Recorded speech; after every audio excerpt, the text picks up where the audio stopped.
ஒரு நிமிட செய்திகளை தொடர்ந்து பார்க்கலாம். திராவிட கட்சிகளின் ஆட்சியால் கோவையில் வெப்பம் அதிகரித்ததுதான் மிச்சம் என்று பாஜக மாநில தலைவர் அண்ணாமலை பேசியுள்ளார். கோவை சரவணம்பட்டியில் நடைபெற்ற பாஜக நிர்வாகிகள் கூட்டத்தில் கலந்து கொண்டு பின்னர் செய்தியாளர்களிடம் பேசிய அவர் கோவையை 2 கட்சிகளும் சூடாக்கியதாக ஆவேசப்பட்டார். கோயம்புத்தூர்ல என்ன அடிப்படை மாற்றம்? ஊரு சூடானதுதான் மிச்சம்.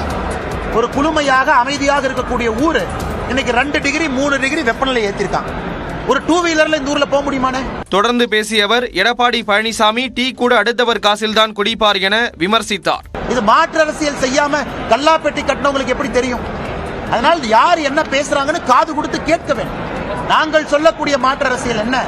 எடப்பாடி என்ன டீ குடிக்கணும்னா கூட யார்ட்டையோ பணம் வாங்கி தான் டீ குடிப்பாராட்டிருக்கு.